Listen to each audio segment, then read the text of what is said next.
Good morning and welcome to the 20th meeting in 2019 of the Finance and Constitution Committee. Can I make the usual reminder about mobile phones?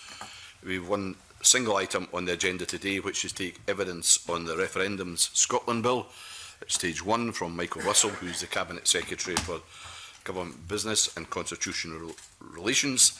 The Cabinet Secretary will be supported by Scottish Government officials Penny Curtis, who is the Head of Elections and Freedom of Information Division, and Graham Fisher, who is a solicitor. I'll welcome our witnesses to the meeting, and I just wonder if the Cabinet Secretary would like to make a short statement before we move on to questions from the committee. Thank you, and thank you, Convener, and thank you for members for inviting me to be here. I'm glad to have the chance to discuss the Referendum Scotland Bill. The purpose of this bill is to put in place a standing framework of referendum rules which could apply to different referendums held across Scotland. These rules set a high standard and will ensure that debate on a future referendum can concentrate on the merits or otherwise of the referendum itself. From the responses to the committee's call for evidence, it is obvious that a wide range of bodies, administrators, legal commentators and academics support the general principles of this bill, although they may not agree with all of the individual details. I've listened carefully to the evidence presented to this committee and the views of the Delegated Powers and Law Reform Committee during the evidence sessions, both for and against provisions in the bill.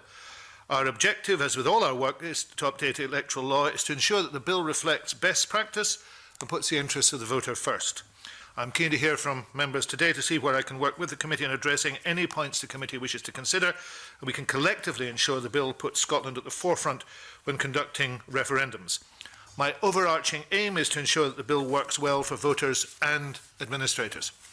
I'm sure you will have noticed, and as I've indicated, when I gave evidence to the Delegated Powers and Law Reform Committee, I stressed that I'm open to alternative approaches to all aspects of this bill, where these would more effectively facilitate the aims of the bill.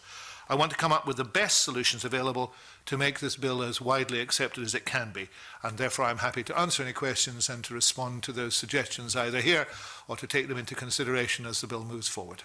Thank you, Cabinet Secretary. The committee has received substantial evidence on the bill, and while there is strong support for the policy objectives of having framework legislation for all future referendums in Scotland, there is also substantial issues raised about some parts of the bill, in particular the regulatory powers of ministers and the role of the Electoral Commission on question testing.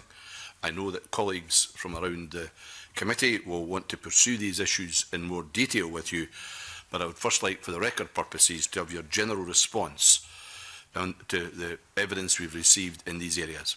Well, Convener, my approach to bills all the time I've been a minister has been the same, which is to bring a bill to the Parliament and to discuss the bill and to see how it can be improved, both in the light of evidence that we get from stakeholders and experts and in the views of individual members. And I think I've shown that in every bill with which I have been engaged, and members around this table in one way or another as ministerial colleagues or as members of committee or as opposition politicians have seen that in action. So I stress at the very beginning I am listening to the concerns that are brought. If you were to read, as I'm sure many of you have read, my evidence to the DPLR committee, I brought forward some ideas there, things I thought could change. I've introduced the concept of whether there should be a differentiation in types of referenda in terms of how scrutiny should take place. And I'm very pleased that the committee has taken that up and developed that, and I think there's huge potential for that. So I'm open to discussion, I'm listening. There are issues that I think are political issues about which we will disagree. But there are other technical issues about which we can agree, and I look forward to improving the bill as it goes into stage 2 and into stage 3. That's what I want to do. I wonder, could you tell us a wee bit more about that issue of differentiation? Yeah. There isn't just one type of referendum. I think that's becoming really clear. And if you look at how referenda exist in other parts of the world, you can begin to realise that. In New Zealand, for example, the government there can initiate referenda by order in council. Which is, essentially an executive action on certain matters which are postal referenda. One of them that they held in that way was to do with the sale of state assets. That was, in their sense, a comparatively minor referendum. Now, I'm not going to say that that's going to happen in Scotland, and I think Mr. Tompkins had already suggested that referenda on financial issues should be excluded by this government or by legislation, and that's worth discussing too. But there are some referenda, for example, on moral issues, on abortion. It may well be in Scotland that there would be an issue that might be subject to a referendum of assisted dying. In those circumstances, it might be entirely appropriate to have primary legislation as the adjunct to this bill. And then, there are issues that arise from Section 30 orders, which again might create a category that would fit in that way.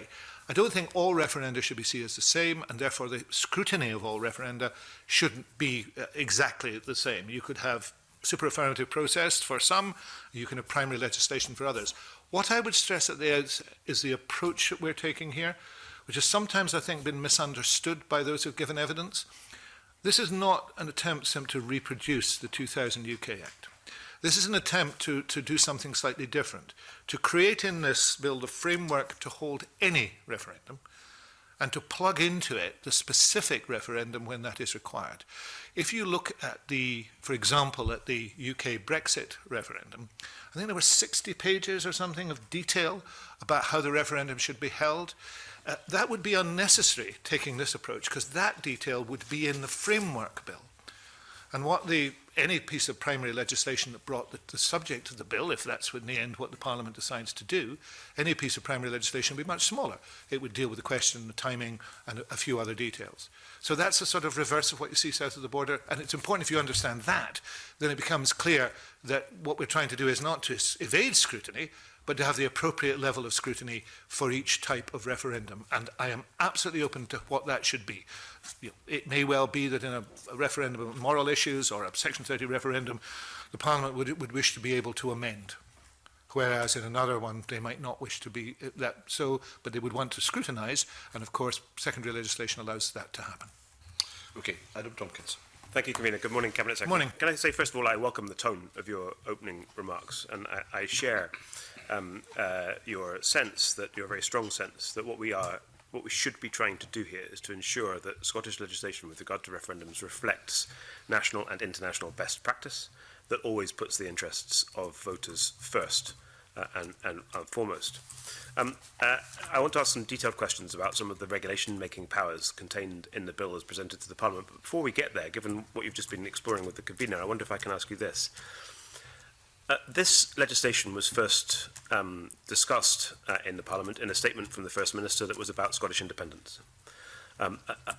Since then, you and I think she have been keen to assure us that this bill is not about a second Scottish independence referendum. It's broader than that. Is that correct? Yes, I mean, I don't think we've ever hidden, and I wouldn't hide the fact that I would see this bill as being used by the Parliament and the government to create the referendum for independence, but it is available to create other referenda as well. Okay. It is, as you know, a reverse of the process that took place in 2013-14. So what are the other issues, apart from independence, that the government of which you are a member proposes to put to the people of Scotland in a referendum? We have made no such proposal, but once it is on the statute book, it will be available in those circumstances.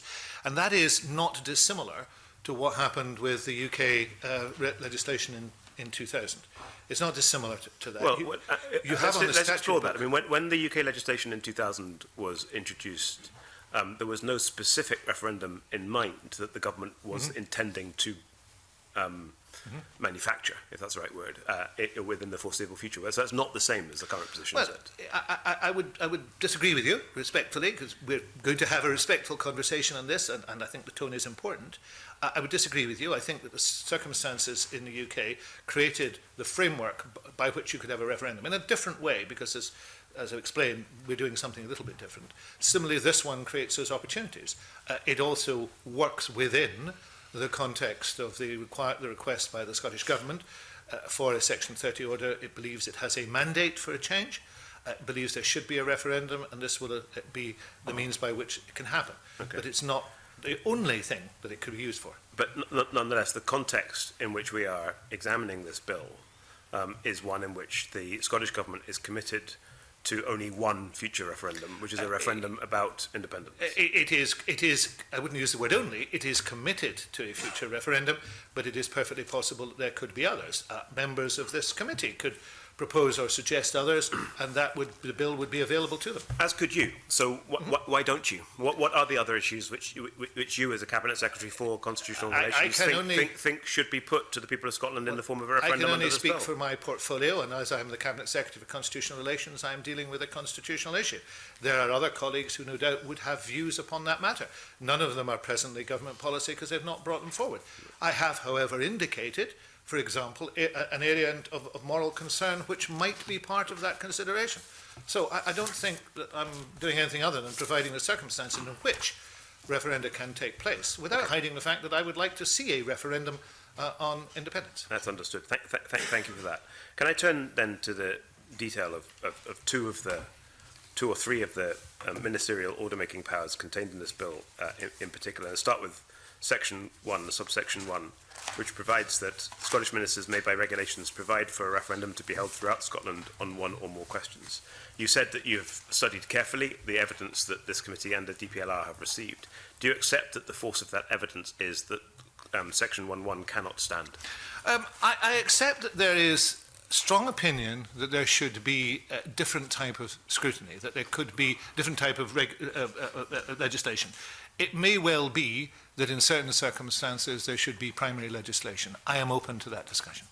Do you think that a future independence referendum should be the subject of bespoke primary legislation, or do you think that a future independence referendum, given that's the only example of a referendum that you're prepared to talk about, do you think that a future independence referendum is one that should be triggerable under a provision such as Section 1.1? I think it is quite clear, and it's clear for the evidence I gave to the DPLR, and I give again here, that there is an argument to be made for having primary legislation for issues that are subject to a Section 30 order.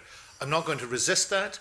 In those circumstances, I hope we can craft a series of amendments that would allow that to happen. So the effect of those amendments would be to ensure that any future referendum in Scotland requiring a Section 30 order, which would include any future independence referendum, would require primary legislation and not a secondary instrument. I've said I'm absolutely open to that as an amendment within the bill, and I found the discussion I had with the EPR committee very helpful in that regard.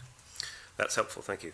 Let's move on then to ministers' powers to specify the referendum period, about which we have received equally strong representations from our witnesses. What's your reaction, Minister, to that? A referendum period is as much a technical issue as any other. A referendum period really is to allow those who are organising the referendum to do so in an efficient and effective manner.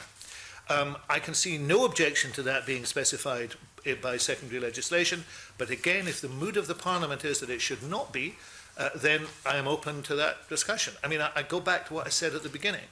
You know, I treat legislation as you start with a proposal, you discuss that proposal, and you endeavour to improve that proposal. Some people have argued, I think in the evidence you've had, it has varied between 4 weeks, I think, as a minimum, and 10 weeks. I'm absolutely open to that being discussed and settled. It seems to me a variable one, if you accept that there are different types of referenda, a variable period by order would seem to be entirely reasonable.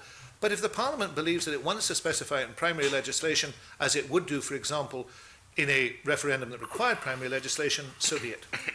Okay, that's also helpful, thank you. And the final example, I know you've been very patient, Convener. This is my final, well, depending on the answer, it's my final question.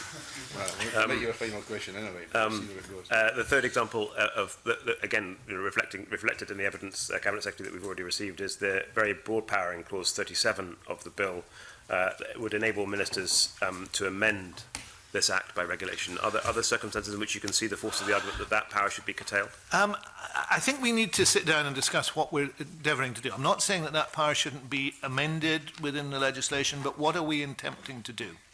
And what we're attempting to do has been broadly welcomed, which is to have dynamic legislation, to make sure that electoral legislation is not static. And if you look at PPER, in 2000, you see how that has actually atrophied and had to be subject to occasional change. So I am very open to finding a lock on that mechanism that reassures people that this is not about amending by the back door, but I want to meet the objective of trying to have dynamic legislation, because what happens in electoral legislation particularly is it tends to be shoved to one side and only dealt with occasionally.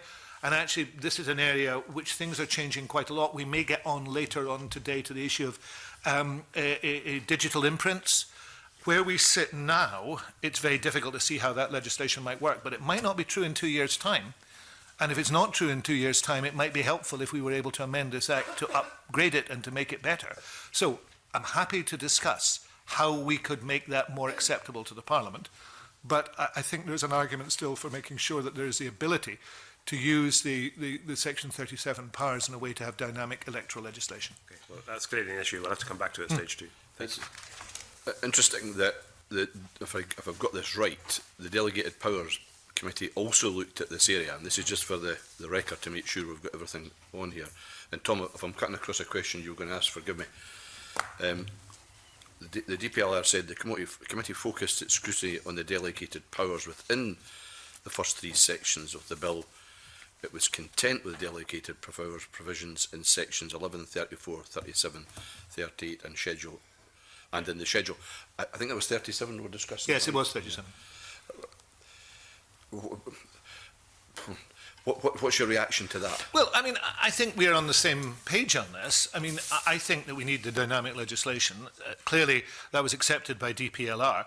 But I recognise, because it's not just about the DPLR committee, there has been evidence that the committee has heard with some concerns. Mr Tompkins reflected those concerns.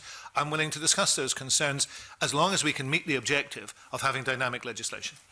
Tom, sorry if I cut across you. No, I do you apologise. On you go. Thank you, Convener. It's just a very brief supplementary, Cabinet Secretary, to pick up on possible future referenda. With reference to what you said at DPLR and what's in the DPLR committee report, areas of moral significance, and one that you mentioned earlier was assisted dying. I think it's likely that this is an area that will be explored again in session 6, but it's likely that such an issue would probably arise from a member's bill. Would a member's bill be able to plug in to this referendum bill? Well, I think that's... insofar as a member's bill, and I would have to be corrected by the clerks who know the regulations better than I do, but I think a member's bill cannot have a financial resolution. I think if there was a financial implication of the member's bill that would require expenditure on a referendum, I would wonder if that was possible. But that is an off the top of my head remark. I can notice clerks conferring, they may be able to have a better answer than I have. I mean, technically, there's no reason why the framework of the bill shouldn't be used, for that sort of thing. But I think a private bill, there are difficulties with. Yeah, it's just because Parliament, such proposals previously have failed to command the support of Parliament, but it may be a way around if it was put to the people. And if this standing legislation providing, because I think for a member's bill, even if it were possible to make provisions for a referendum, it would be beyond the scope of a member's bill and capacity to have some piece of legislation that detailed. Yeah, I think it's unlikely, but I wouldn't say it was impossible. I mean, there is a question that's been raised with me about local referenda, and again, as I understand it, there's already legislation that allows local referenda. It might be unduly onerous to expect local referenda to observe every detail of this framework. So, this does not impede, nor does it permit local referenda. It's to one side of that argument. Okay, thank you for that. Neil. Good Sorry, morning. question. Yeah, thank you, Convener. Good morning, Cabinet Secretary. In terms of questions, the legislation as drafted precludes the Electoral Commission from fully testing a question where the issue has already been put to a referendum. Cabinet Secretary, am I correct in saying that the Scottish Government's justification for demanding a second referendum on independence is that there has been a material change in circumstances following the result of the referendum on the UK leaving the EU? I can see where your question is going, Mr Bibby. The request for a referendum in Scotland is based on the manifesto, and the manifesto sought a mandate based on whether there was a material change, and it specified what that material change was. I don't think that justifies a change in the question, but I see where you've come from. So thanks for that answer. So you believe there has been a material change in circumstances. As you know, for the EU referendum in 2016, the Electoral Commission tested a question similar to one used in 2014, but ended up recommending a different form of words. Given that your justification is a material change of circumstances, why are you so reluctant to allow the Electoral Commission to fully test appropriate questions which reflect experience gained since 2014, and particularly since they adopted a very different form of question in 2016? It's a fair question, but I want to be very clear what my position is on this. I'm not against testing questions. In fact, I believe in testing questions, and the bill indicates that questions should be tested. What I'm against is retesting in circumstances that do not require it. And let me go back to what the Electoral Commission actually said in 2012 and 13 when they tested the question that was finally used, because I think it's important we clear away the myths on this and actually look at the facts. The question that the Scottish Government proposed in 2012 was, do you agree that Scotland should be an independent country? The Electoral Commission's recommendation was, should Scotland be an independent country? And in its reasoning, paragraph 526, it said this: in all aspects of our question testing, one version we tested was clearly preferred by most participants. We recommend this version because it is a more neutral formulation than do you agree. It does not ask for a judgment of someone else's view or decision. It is direct, it is short and simple. Now, that question was used in 2014, and it has been used in opinion polls something like 56 times since then. I think there's only 11 of the last 14 months that it has not been used. It is, in our view, a question in current use. It is a question that met the criteria. Indeed, we changed our question in order to fit that. So it has been tested. So any allegation that I do not want testing simply isn't true. I am entirely in favour of testing. Any new question that arises in a new referendum should, of course, be tested. But this is an existing question in current use. And I think in those circumstances, it has been tested. And it fits, therefore, into the bill as drafted at Section 3, subsection 7, where it says the section does not apply in relation to a question or statement if the Electoral Commission have previously published a report setting out their views as to the intelligibility of the question or statement, right? Or recommended the wording of the question or statement. That precisely fits what we have here. So that is the position that I have taken, and at the present moment I think that is the position I want to hold to, is in the bill. I hear the evidence you cite from 2012, but over the last few weeks we've heard witnesses been overwhelmingly clear the Electoral Commission should be involved in testing the question. Dr James said, I think the Electoral Commission should be fully involved. I cannot see any advantage in limiting its role. Professor Fisher said, I think that excluding the Electoral Commission would be unadvisable, concerns shared by Michael Clancy and Jess Sargent.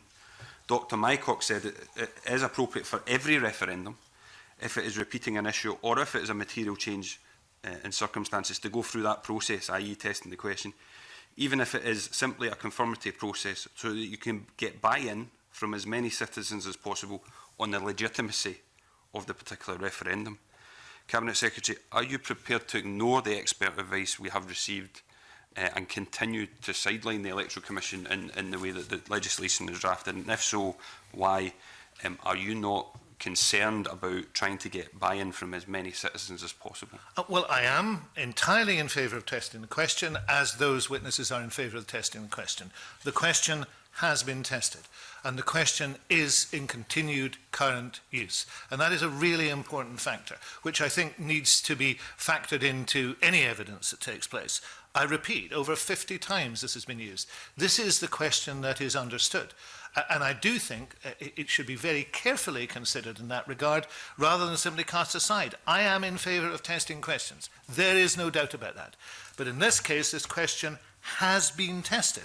And the Electoral Commission found that it was the question, indeed, they recommended the question which was used and continued to be used. That strikes me as extremely important. Alex? Thank you. On the same point, I mean, you're saying the question's already been tested, but this was some time ago. Are you really saying that bodies such as the Electoral Commission don't learn from experience or learn over time to be able to... I'm not saying that, but I'm saying that where you have a question that is not only tested but is in current use, it is understood. It has been used again and again, and I would want to know why people think it shouldn't be used again and again. Now, there are some people who argue that there should be a different formulation. There are some people who argue that there should be further restrictions upon the franchise, that there should be in some way a desire to have, say, a two-thirds majority of things. Those are legitimate positions, but they don't seem to me fair and democratic positions. I am in favour of doing exactly what was done and remaining true to what was passed by the Electoral Commission and is understood and is still in current usage. I agree there may be differing views on franchise and all the rest, but does it not go to the credibility of the whole act, of the whole bill being proposed, that you're prepared to say that your view on this matter overrules the credibility of involving the Electoral Commission? No, it does not. It means that I have indicated what the Electoral Commission said, and I am in favour of testing. I think that that is an entirely consistent and principled position. This question has been tested, and it would apply to any question in these circumstances. I am in favour of testing, but I'm not in favour of confusing people. And if a question has been used again and again and again and again and continues in use, then I think it would be a serious step if you were trying to throw it out. I agree that may be the point, but the fact that it's you're saying that it's been tested again, is that not less credible than the Electoral Commission saying the same thing? Clearly, if there is a difference of opinion, there's a difference of opinion, but this question has been tested by them, and I have here, as I have quoted, their report upon it. Thank you. A number of people who want to contribute in this area. Gordon, the rest think you're wanting in here as well, am I right? It was just one point I was wanting to ask you about. You know, clearly when I was asking questions of the Electoral Commission last week, they highlighted it was their questions. It was easy to understand, clear, simple, neutral, etc.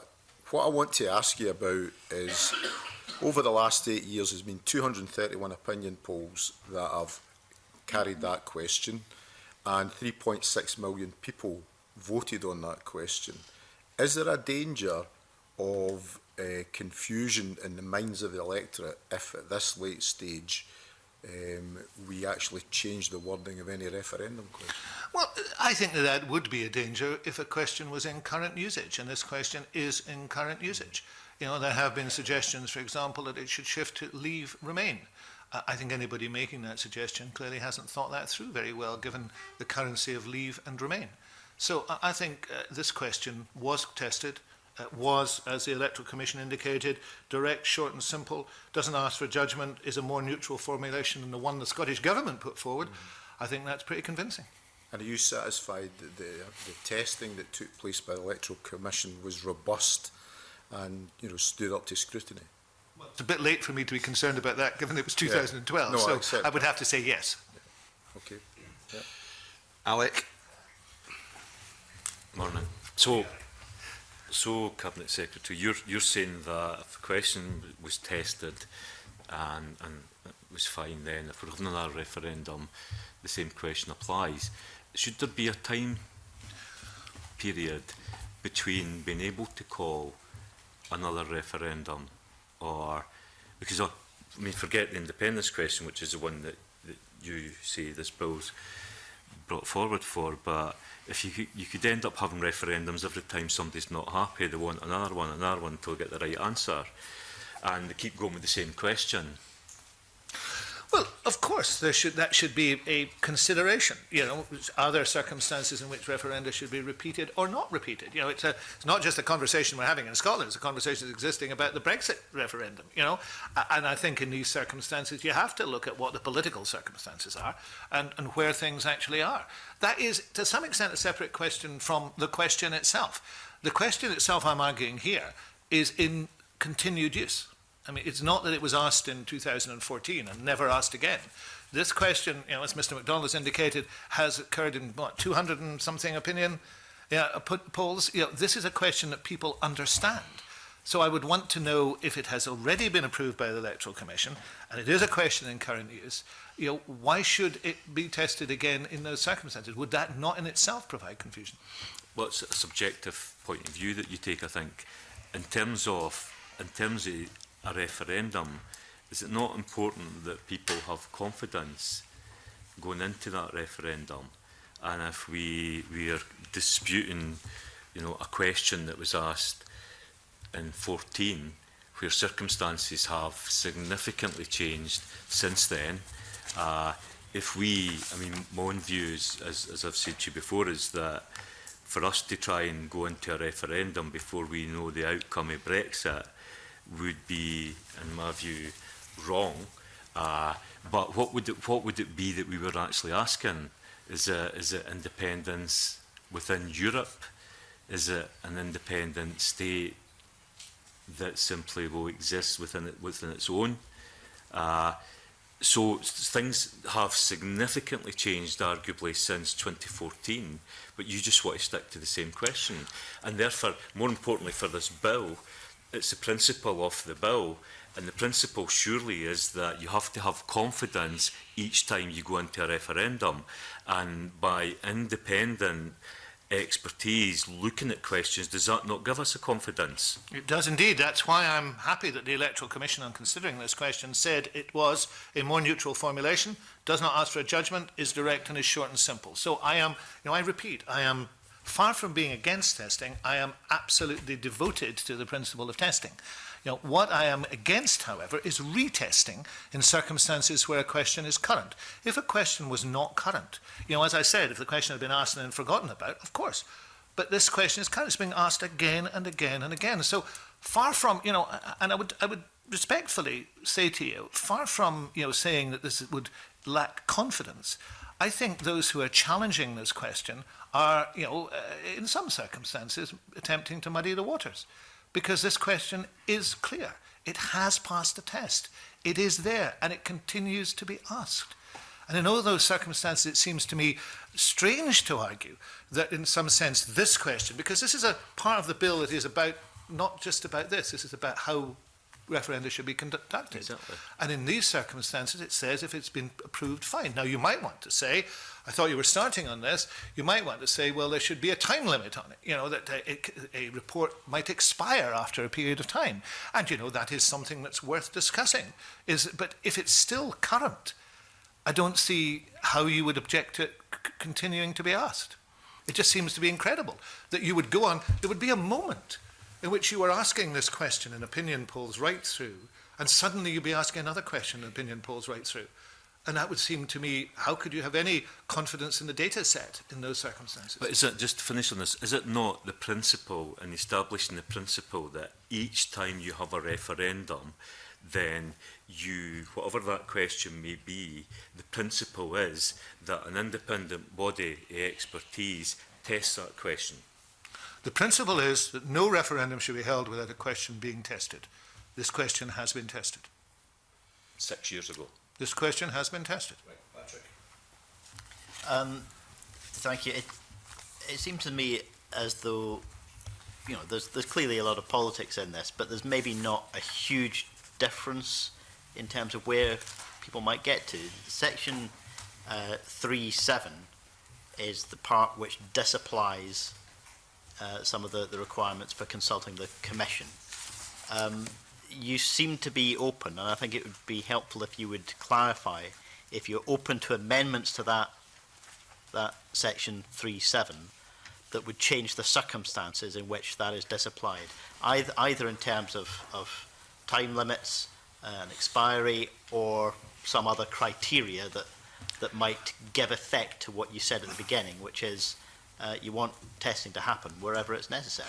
Yeah, I mean, I am open to discussion of all aspects of this bill. There's a lot of politics that's clouding this at the present moment. I'm absolutely open to discussing this. But I do think that it is important we recognise that this question has been tested.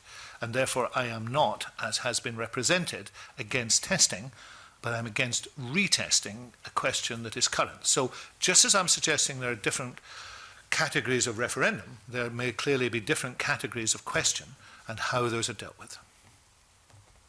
So all we're looking for then is a definition of what is current. Well, and I am sure that can be found. Thank you. Murdo. Thank you. Cabinet Secretary, you said at the very start in your opening remarks you wanted this bill to reflect best practice in relation to running referendums. Can I just quote you what the Electoral Commission say in their evidence to the committee, and they're very specific. Their recommendation is that the bill should be amended to ensure that the Electoral Commission must be required to assess any referendum question proposed in legislation regardless of whether the Commission has previously published views on the question proposed. Now, that's entirely clear that that is their view. So how can what you're saying to the committee possibly reflect best practice when you're going against the Electoral Commission? Well, I disagree with one element of that, and indeed, if you think about it, the way that which that is phrased, if that is an exact quote, and I have no difficulty accepting it, then you might have a report one day and then change the question the next day and have to retest it. This isn't consistent. It also doesn't recognise the current question and a question that is still being asked. And that is a really important distinction. But with respect, the Electoral Commission do not make that distinction. They are very, very clear in the statement they gave us that any question must be tested regardless of whether they have previously expressed an opinion. I don't think there's any dubiety about where they stand. I am entirely clear that testing is what should happen. A question that has been tested is continues to be in use is in a different set of circumstances. Okay, so that's contrary to the Electoral Commission. Well, let me just ask one more question, if I can. Yes, okay. Yes, that's right. The 2014 referendum, I think we all accept, was the gold standard of referendums in terms of its rules. In that all parties, the UK government, the Scottish government, all the campaign groups agreed that the basic terms of the referendum, such things as the timing, the franchise, the spending limits, and crucially, the wording of the question. All these things were agreed. So when we had the outcome of the referendum, regardless of whether you were on the winning side or the losing side, everybody had credibility in the outcome. Do you accept that if we are to have a rerun of an independence referendum, which clearly I don't want, but if we are to have that, we need to have that same level of credibility and agreement attached to the terms of the referendum if the outcome is to be respected in the same way? I agree we should endeavour to work towards it. Me in my role as the Minister bringing this bill should endeavour to do so. You in your role as a member of this committee and a prominent member of the opposition would wish to do so. I am making my position clear, just as you have made your position clear in a tweet last week where you said, leave remain and 2/3 majority required, bring it on. So clearly there is a difference of opinion in this matter, and in those circumstances we will have to agree to differ. And you'll notice there was a wink at the end of that. A wink. I'm sorry, I don't think that came across. Yes. It was in response, of course, to a tweet from the Deputy Convener of this committee, but I won't quote him on it too. Give us a description of what a wink means. Angela. Try and ask a question without an emoji. My understanding, Cabinet Secretary, is that the bill as it stands, you would have a duty to consult the Electoral Commission. So I just wonder if you can outline what that actually means in practice, in terms of timings. I'm assuming you wouldn't send them an email on a Monday afternoon looking for a response, close of play by Friday. Would it be a fairly open question, consultation? Yeah. How would all that work? It's important to recognise that in the development of electoral law, there's a very close relationship with the Electoral Commission. My colleagues here and others will be in daily contact sometimes with the Commission on a range of issues.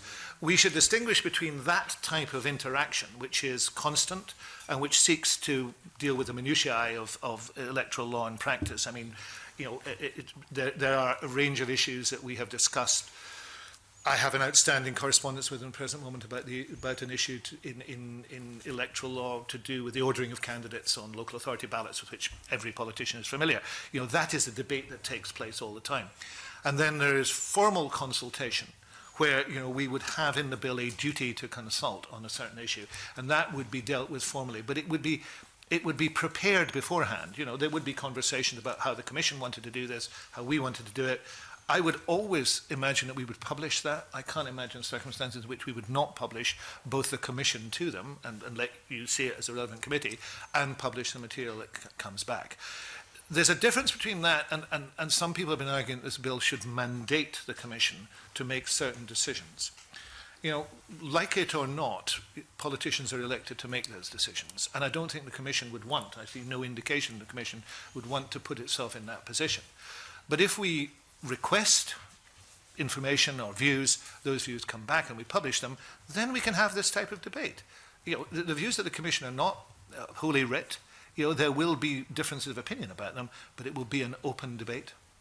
Okay, so I mean, I appreciate that in a formal consultation that will be shared, and as with the responses. But the Commission are an independent body. What, in your view, stops them from giving you any kind of advice that they want? Nothing.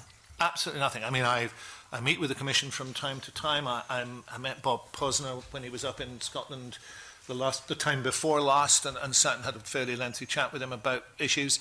And it is important. I mean, my view of this, I've always been a little bit of an anorak on electoral matters, and I'm interested in how these matters develop, and therefore I'm keen to talk to them. I've talked to the Boundaries Commissions and attended their annual event where all the Boundaries Commissions of these islands get together. I attended that last year.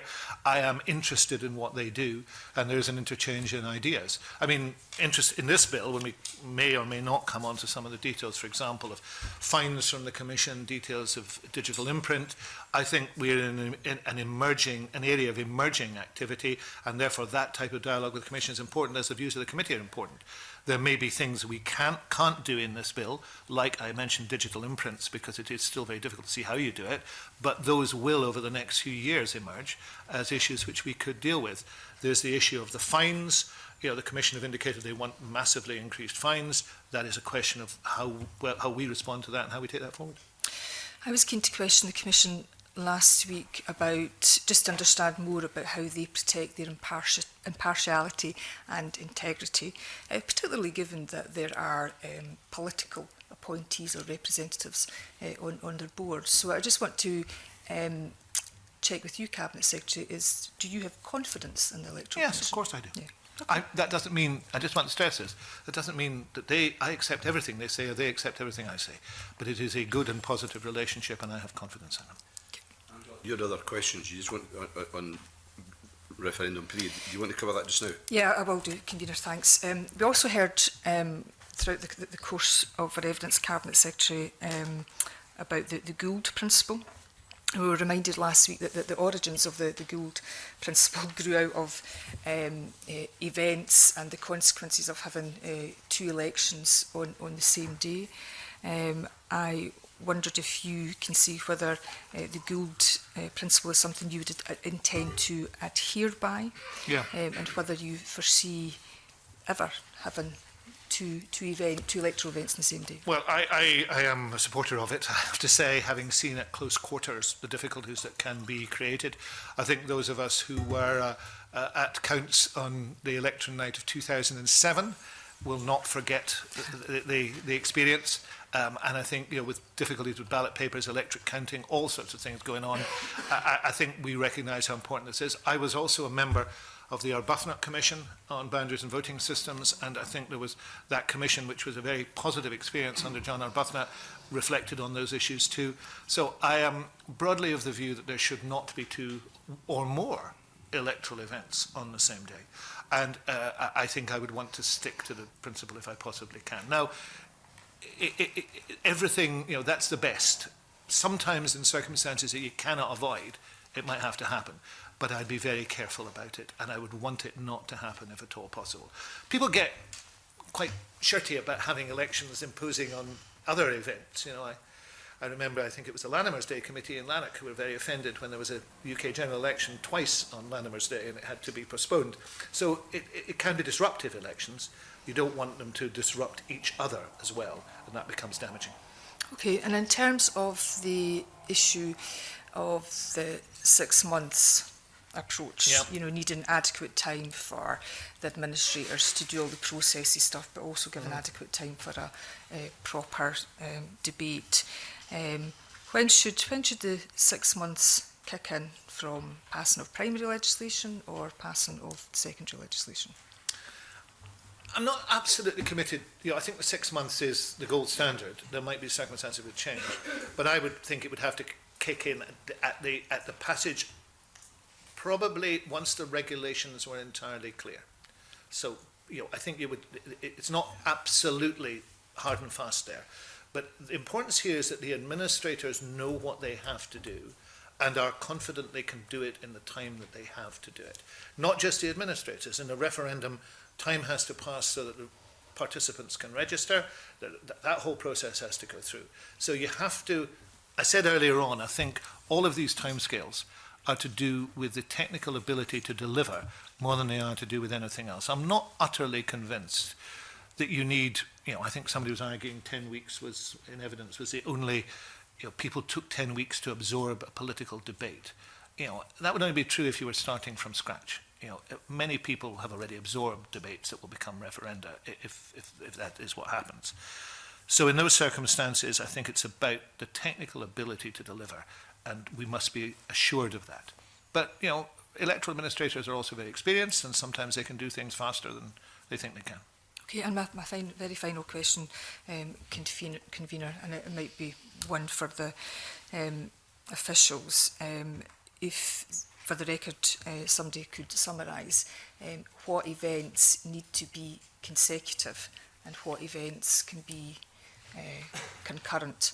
I was struck last week, or reminded last week, that actually the printing of the ballot papers occurs. Can we send you detail on that, because it's quite a long list of things that have to happen. I'm very happy to furnish the committee with detail of that, but I think we're inevitably going to forget something, if we just give those verbally now. But can we undertake to write to you about that? Is that acceptable? If we can we just be clear about what has to be consecutive and about what can be concurrent? Yes, we'll send you that. Thank you. Okay. Alec, okay. you've got a supplementary here. Can I ask, in terms of referendums and public information, and what is the role of government and the role of independent bodies in terms of providing information? Because sometimes these referendums can be complex. The political parties can be strangers to the truth in terms of the information they put out there. And as we know, with the European referendum, many people were not aware of just how complex the whole thing was. Is that a problem, and how do you overcome that? It is. I mean, political parties not being strange to the truth. You are a former General Secretary of Labour, I'm a former Chief Executive of the SNP. I'm sure we would not admit to that being true, but there are issues about the respective role of government and political parties and politicians in an electoral process, and also, influencing bodies. You can legislate for that in terms of lead bodies and how you would operate. But for example, in a referendum where the government is making a proposition, then the government must be entitled to make that proposition. That is why the referendum is taking place. But there must also be the arrangements for information about that proposition and around it, for and against, distributed by others and in a way that is effective. So I would want to make sure, as this bill does, that the lead organisations, other organisations, are well identified. But the Brexit referendum has also taught us that we also need to be more rigorous as citizens about the information that we're given, and more demanding as citizens about the information we're given. And I'm not sure how you can legislate for that, but we will need to think about it. John, I think you want to cover areas, expenses, donations, etc. Yes, although first of all, if I could just ask a kind of more general question. I mean, we've had quite a lot of discussion so far this morning. There's not just one type of referendum. Up till now, we haven't had referenda very frequently. Is it still your feeling that we do absolutely need this bill, rather than each time we do a bespoke piece of legislation on each referendum? But you still feel we need this? Yes, I wouldn't be wasting the committee's time if I didn't believe that, yes. But and the Parliament's time, yes. Despite the fact it will need to be updated, all that kind of thing. We recognise that. That's why Section 37 is important. But yes, I mean, this is in a sense a weakness of the Scottish, the panoply of electoral law in Scotland, and we're remedying that. Okay, thank you. Yes, well then the next thing was to raise a number of points around finances, donations, expenses, fines, that kind of thing. One area that has come up is the challenge of checking permissibility of donations, because these, we have separate electoral registers around Scotland, let alone in the rest of the UK, and it's not always easy for organisations, especially smaller organisations, to check up on that. Have you got any way through that, do you think, or that we can improve on that? it is, and I suspect I'm going to answer your questions in the same way, virtually all of them. It is a matter of discussion, between ourselves and the Commission. And of course, if there are people with ideas on that, we will look at it. You've got to balance, as you recognise, the ability to scrutinise and to enforce the electoral law with eliminating undesirable practices. So, there's always a balance to be struck here. Nobody wants a succession, as we saw in one recent case, a succession of small donations, coming in below the threshold, which may or may not be designed to subvert the threshold. Equally, we don't want to interfere. Nobody should want to interfere in circumstances where there, is a small amount of donations being made in a local authority election campaign, by concerned citizens who have a problem in their community. So we just need to have proportionate legislation and regulation on this. It will continue to be our discussion about what is proportionate in these matters. You asked questions, I think, earlier of the Commission, last week of the Commission, if I remember correctly, on issues of staff salaries. These are other areas. That, yes. Well, these are other areas where I think we need to be cognizant of the concern that might be expressed, but we don't want to get to the stage where it is impossible for people to stand for election or to be involved in the electoral process because the level of administration and record keeping is too great for them to bear. We have to constantly be aware of that. Yeah, well, I think that's a fair point, having been treasurer of a small organisation in the past. Just on the registers, I think we had some, you may have seen it, the evidence last week, I think it was, about the practical difficulties of having either a Scotland-wide register or a UK-wide register. Are you convinced by these arguments that really that would be such an expense and such an effort, it's probably not worth it? In the best of all possible worlds, I think it could be done, but I don't think it's at the present moment something we could see that it would be easy or speedy to achieve, and it might get in the way of a lot of other things that are happening at the moment. I mean, it is difficult to overemphasize the pressures on the public sector that Brexit is causing, in terms of every part of the public sector, and particularly south of the border. We are also moving forward with some fairly radical changes to electoral law in Scotland, including this bill, a franchise bill, and an elections bill. And in all those circumstances, I don't want to add additional burden to it. Okay. Well, given that you've told me already that you're going to answer all my questions the same way, I guess I know what you're going to say next. But from the Electoral Commission, we had a certain amount of evidence that I think they would like to see more transparency around, say, money that had been given earlier on and where had that come from, because at the moment that doesn't have to be disclosed, or the question of assets. One organisation already has a lot of computers, another organisation has to actually buy them during the campaign, and as you mentioned yourself, the whole staff question as to whether they are not. So are these things, presumably we wouldn't put these in the legislation, but these are things, do you think we should be looking at? Oh yes, and I mean the legislation is the umbrella, and then there's lots of regulations that exist and codes of practice that exist, and in those circumstances, of course, I have talked to the Commission about how much we can do in statute that would endeavour to drive out bad practice and things, for example, that we have seen happening in the Brexit referendum, what we can do. I mean, there is the proposal of bigger fines, there are lots of other things happening. We saw yesterday a case in which the Commission was expressing some frustration about the powers available to it. I think in all those circumstances, I am open to helping with that if we can. Okay, thank you. Now, we had evidence from Professor Fisher, Justin Fisher from Brunel University, London, and one of his recommendations was that the spending limits for registered and non-registered participants should be reduced significantly to ensure that designated campaigns, etc. I think one of the questions was over the other permitted participant who are allowed to spend £150,000, and it was felt that if there was a lot of them, that would clash with the overall spending limits. Have you any thoughts on that? Yeah, I mean, I would like to see less money spent on elections. I mean, in terms of campaigning, I think that there's always a danger. Mr. Rowley and I pioneered the first voluntary restriction upon expenditure during the 1999 Scottish Parliament elections, and I have to say it was an interesting experience, and we did it, and we think parties by and large kept to that voluntary limit. But things have changed since then pretty substantially. So I think the difficulty will be if, again, there's a balance to be struck. If you were to bear down very heavily on the overall spend, I think you would find people then seeking to spend illegally. So I think you have to recognise where the debate is in this and try and balance it. But in general, I am against people endeavouring to buy elections. No. So we should all be. Thank you. And following on from that then, the question of fines if people do break the rules. The £10,000 I think has been the maximum fine. The suggestion is £500,000. I mean, I threw in the idea last week of could it be related to the potential benefit that an organisation would get, although that would be difficult, I think. Again, £500,000 is reasonable? Yeah, absolutely. I mean, you know, the committee will have a view on it, but Commission want £500,000. I'm easy about it. I think that you need to be able to indicate to people the crime that they have committed is against every one of their fellow citizens, and therefore there should be a very heavy penalty for it. Thank you. And my final... Sorry, yes? Just, is that a specific supplementary on that issue? Just on pick up on that.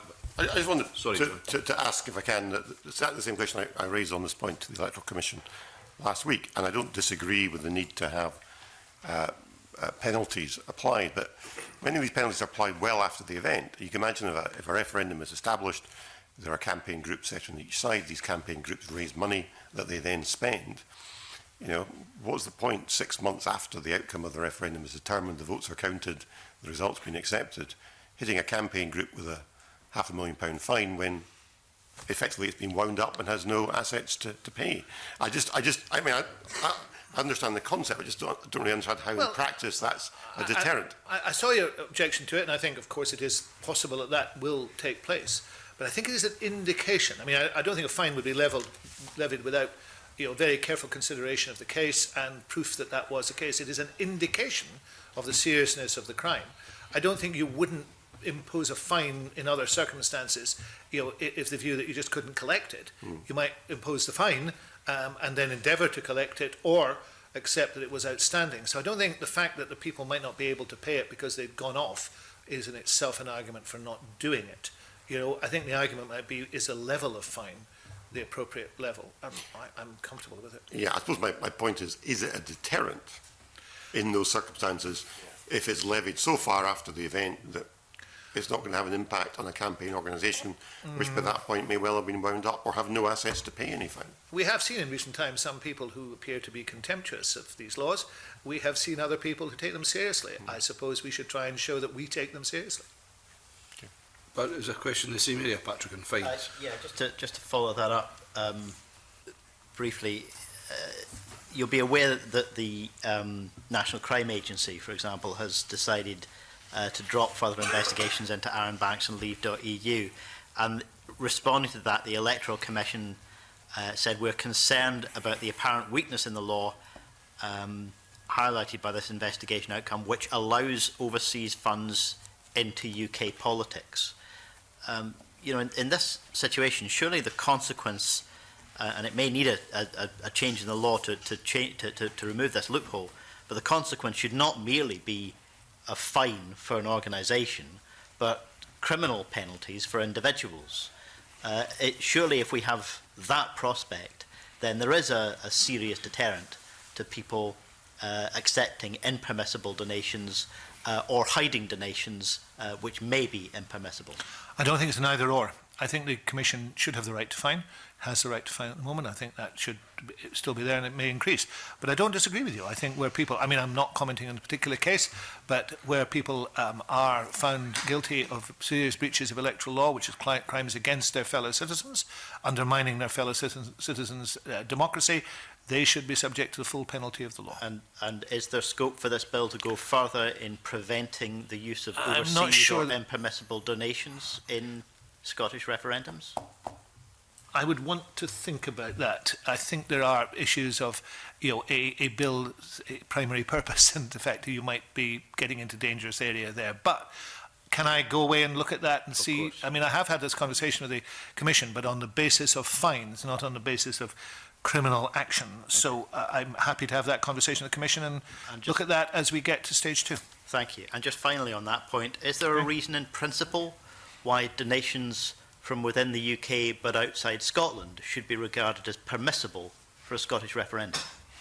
Well, I would have the greatest sympathy with that. Whether the Chamber would agree with that, I don't know. I think that probably there is a view among certain political parties that those donations should be welcome from all over. John? There's one other issue I wanted to touch on, which was the kind of question of public funding. for referendum campaigns. We had evidence from Ireland, which I accept is a slightly different situation because they have a constitution. I think they have to have a referendum every time they want to change a bit. But they end up with referenda campaigns where really, frankly, there's not a lot of interest on either side or on one side. And so they put in public money to kind of stoke up a bit of debate and get information out there. Now, we haven't had that experience so far. But if we were to roll out referenda on a variety of subjects, we might. Do you think either there should always be a bit of public funding available to both sides, or do you think there's some circumstances where we could do that? I would be reluctant to commit public money to referenda at this stage. There's a difference between information activity, which a government or might undertake, and therefore might be fair that others undertake, and public funding of electoral activity, and that both things are always controversial. But I wouldn't rule it out absolutely, but I think there would be very careful thoughts required for it. Right, well, just based on what you've said, one final supplementary, I hope. I think in Ireland, the Electoral Commission, we got the impression, is a little bit more proactive in providing objective information. And for example, when a kind of misinformation came up during one campaign, they were able to make a clear statement that that wasn't the case. I think the Electoral Commission here has been a bit more reluctant to get into that area of providing a lot of detailed information. Again, do you have a view on that? I think the Electoral Commission would be right to be cautious about getting into a situation where they were the arbiters of truth. I think that's not their role. There may be others who have that role. I think it would be interesting to see that. But the duty, you can't absolutely absolve the duty on the citizen to be a critical observer of what arguments are and what politicians say. That strikes me as pretty core to a democracy. What we probably need to do is to enable and encourage citizens to be more critical observers of the process and more critical of those who are part of the process in terms of what they say and the arguments put forward. So I'm just a bit reluctant to say let's have a state body that says what the truth is. That tends not to end well. Thank you. Before I come to you, Gordon, on further issues, I know Alex wants to ask us. It's on that same question, because it is this question about whether government, Parliament has a duty. Yeah, the citizens have a duty to try and be informed, but given complex issues, is there a duty? And the evidence for Ireland, for example, was that they also, I think, looked at education programmes. I certainly found when I went into schools at the 2014 referendum, it was some of the best informed discussions that I participated in. And I suppose the role of citizens' assemblies, as a game we know in Ireland, where they had a referendum on a very difficult issue for them that I thought would cause a lot more problems, and they certainly say citizens' assemblies played a part in ensuring that there was a well-conducted and well-mannered referendum and people were informed. Is there a role? Yeah, absolutely. There is a role. Citizen assemblies are a very good example of that, and I'm glad we've started to go down that road. There's a role for other bodies and organisations to be involved. I think we are living in a dangerous era of sometimes post-truth politics and sometimes anti-truth politics. And perhaps what happened yesterday in the Supreme Court will result in a reversal of that tide and a slow realisation that openness and honesty is what you require in politics and in public life. Maybe that is going to change for the better now, and maybe we should be able to push it that way. If it were to continue in the way it was going, then I would be very fearful indeed. But I think it's a duty upon us as politicians also to stand up in those circumstances and to have a high standard ourselves of how we judge ourselves on what we are going to say and how we present our arguments. The Citizen Assembly helps with that. I was very struck with talking to people in Ireland involved in the one on the abortion issue, how they felt. Somebody actually said to me that when they required the organisations, the advocacy organisations, to come in and talk to the Citizens' Assembly, they were allowed, I think, 5 sheets of A4, 5 sides of A4 to put their case, and it was checked, fact-checked. So you couldn't just assert things. Now, as politicians, we assert quite often. Those were fact-checked, and they weren't allowed to be put to the Citizens' Assembly if they weren't provable and true. Maybe if we can get into that situation, then we'll be a lot better off. And just on that, so there's a role for government to financially support those types of initiatives. That's really what I'm trying to get to. Yes, we are, of course, supporting the Students' Assembly. If there are other such initiatives, maybe we should talk about those. I mean, I think I'm absolutely open to seeing how that could be done. But I'm also, I think, indicating citizens have a role and individual politicians have a role, and we should take that role upon ourselves. Okay.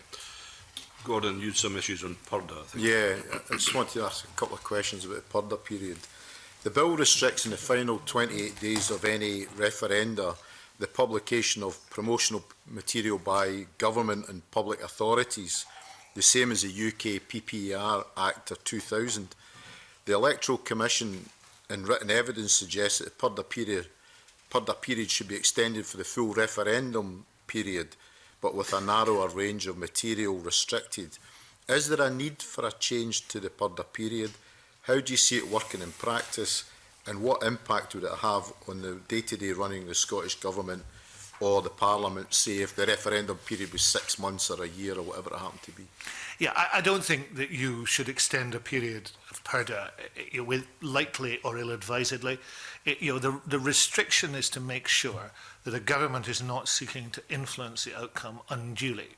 And it's particularly true during the election period, quite clearly, where a government might be tempted by pork barrel politics of various types, in order to influence the vote.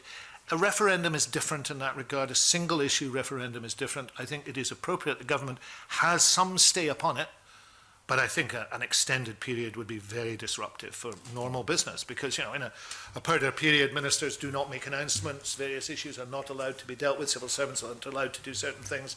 So I'd be very resistant to anything but the 28-day period.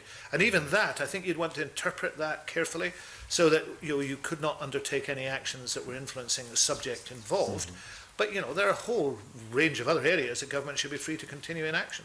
Mm-hmm. It's not the same as an election. Yeah.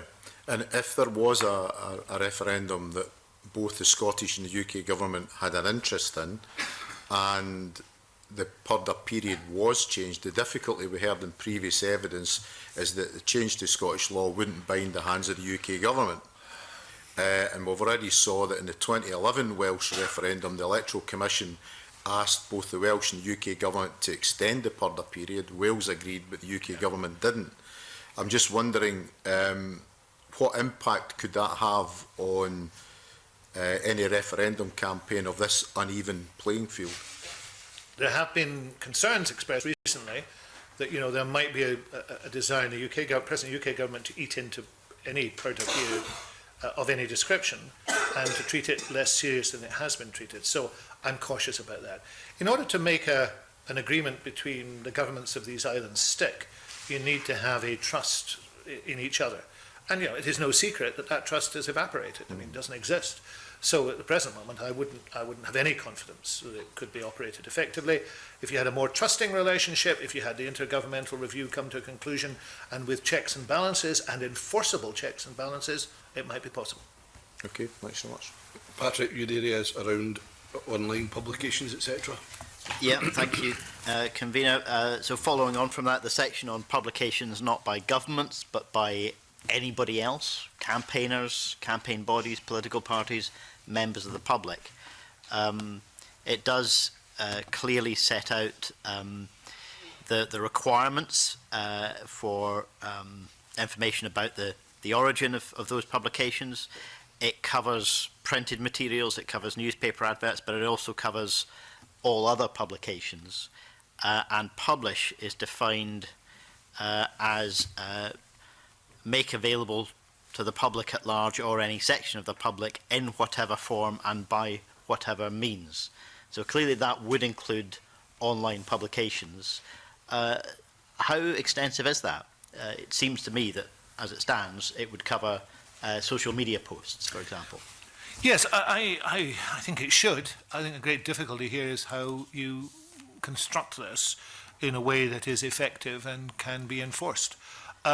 I think it's fair to say all the evidence I think you've received on this has the same view, that we are moving into an area we've moved into already. I mean, we're not moving into it. We're in an area where it is highly desirable to have electronic means of communication subject to the same restriction in terms of imprint as physical means, and the purpose of that, of course, is to identify who is saying what is being said or publishing what exists. And electronically, it's very hard. It's even harder than anonymous posters or anonymous flyers or leaflets, which are comparatively uncommon. This is easy to do and very difficult to trace. I think all we can say on this is that we continue to discuss this with the Election Commission, amongst others. I would like to find a way to couch this and make it effective. I think I indicated earlier, I think that will come. Whether it comes in time for this legislation, whether it's part of the Section 37 process, I think that's more likely. But the intention of the government in the way that it has drafted the legislation that's been introduced is that a social media post by an individual that doesn't include any kind of digital imprint would be regulated in the same way as a lamppost poster that doesn't include an imprint. Broadly, yes. Broadly, yes. I'm saying broadly because there are differences, and there are differences both in terms of how you would regulate them and how you would be effective in regulating them. But the principle is the important thing. That people who are intervening in elections should be identifiable. There is, anonymous leaflets do exist, and sometimes they can never be found. And equally, anonymous posts exist, and it's even harder to find them. But the principle should be, in a democracy, that those taking part in an election should be identifiable. Sorry. Just to sort of clarify in there, what we are trying to do in the bill is to make sure what we're not doing is capturing just an individual and their personal views. Yes. It's very much around things that are intending to campaign. And the difficulty with that is the margin between the two, and how you make those judgments around that and how we can legislate for it. And I think what we're recognising and what a lot of the evidence has reflected is that is really very hard to do, and it probably will evolve over time as well. That's a very important distinction, and it's a harder one to draw in physical campaigning than it is in electronic campaigning. So to give an example, if you mentioned the possibility of a referendum on assisted dying, for example, so let's just take it out of the political space about independence. If we were talking about a referendum on that kind of issue, an individual publishing on social media the fact that they're concerned about a particular aspect of the issue, or that they have a reason why concerns don't apply to them and they want to be able to exercise the right to assisted dying, for example, that would be fine. Absolutely. But for them to publish an image, for example, which contains a message saying vote yes or vote no, that would be campaigning and would be covered by this legislation. We see that you present the difficulty there. Would that be campaigning? That would be an issue that would have to be decided. It would clearly, under the terms of this, be designed to procure a result in the referendum. Yeah, I'm not sure it would, because I think you would have to understand and understand the language of social media. And I think that becomes the issue. Does somebody who produces a graphic image saying vote no, is that a personal expression, or is it a campaign issue? And that's the difficulty. I mean, it's difficult to say. If you published, for example, an anonymous series of personal remarks about another campaigner, would that be actionable? Would that be campaigning against it? Those are issues you'd need to examine. I think this is so genuinely difficult at the moment. Do you intend to bring amendments to this section? Because I think inevitably we will. Inevitably we will. Okay, thank you. That's been a very interesting exchange, and there are issues here about freedom of speech, democratic engagement, and if we were not careful in that area, we might actually begin to curtail some of that. We would freedom of speech and democratic engagement. We're that is absolutely not the intention. So we have to be very careful in this. Everybody knows that in this type of area, there needs to be some form of traceability for people who are campaigning. That's the purpose of the imprint. How you do it in the 21st century is difficult. Okay, I'm not seeing anybody else wanting to ask any more questions, so can I thank the Cabinet Secretary for giving these evidence session today. It was a very informative, very useful session. Can I thank you, can I thank committee members for going about this process with a in good tone, the right spirit. The committee will now reflect on the evidence heard and consider our Stage 1 report, and now close this meeting of the Finance and Constitution Committee. Thank you.